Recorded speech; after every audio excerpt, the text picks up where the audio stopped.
Happy Tuesday. It is August 12th, 2025, and time for your Monday market update on Tuesday. I am here in San Antonio, Texas at the Mega Agent Camp Conference for Keller Williams.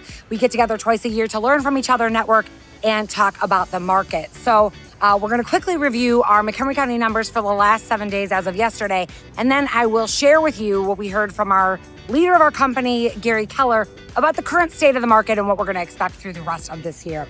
So over the last 7 days in McHenry County, we had 144 new listings and only 140 go under contract, which is a much smaller gap than we have seen in recent weeks. So we're actually having about the same number newly listed as we did under contract. So that's actually a really good sign.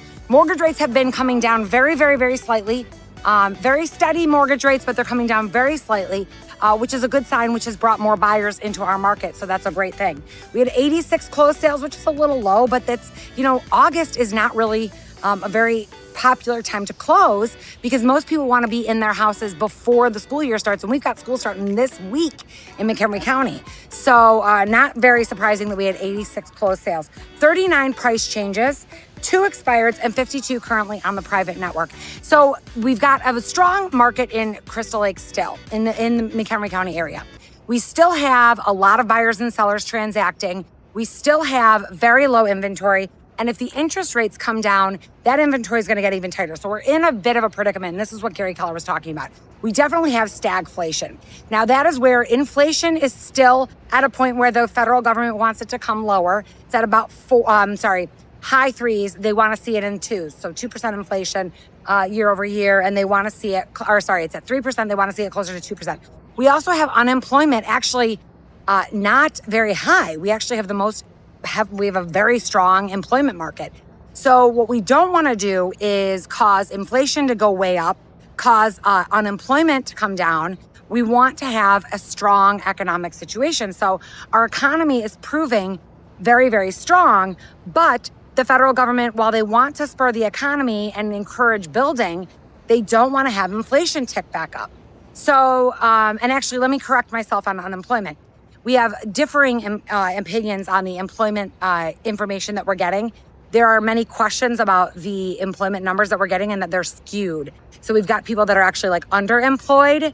And so we've got kind of this conundrum that the federal government has. And that's why they don't really want to lower the rates, because they don't want to send us into a recession, but they do want to spur the economy. Now, if they lower the rates, what's going to happen?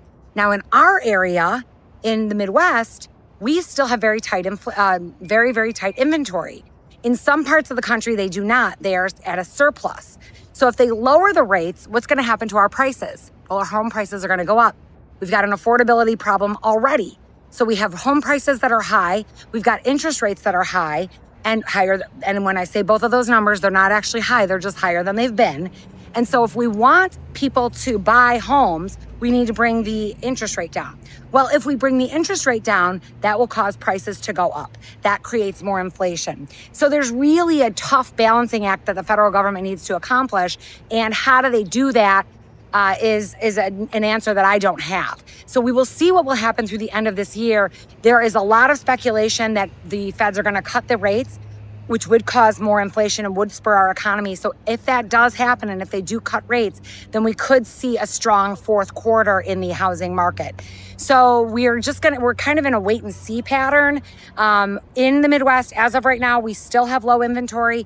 It's about 1.5 months inventory. Now, again, that's about 50% more than we had this time last year, but that's still low. That's still a seller's market. In other areas of the country, they're having a very strong buyer's market. In different price points, we have a buyer's market. Over $700,000 in Crystal Lake, we have a buyer's market. We have 11 months supply. That's too much. So it just kind of depends on the price point, on the market. But as we know, trends change. That what goes up must come down. We know that if you own a home over 10 years, you will make money on that home. It is always the right time to buy the right piece of real estate. So as I always say, you need to do what motivates you. And if it's the right time to buy, if your family's growing, if you are married and you want to get a new house, or you're divorced and you need to get a new house, whatever it is, it's always the right time to buy the right piece of real estate, because over a 10-year period, you will always make money on real estate. Thanks so much for watching. I will be back on Thursday, and then I'm off to Nashville to take my son to school because, it's that time of year.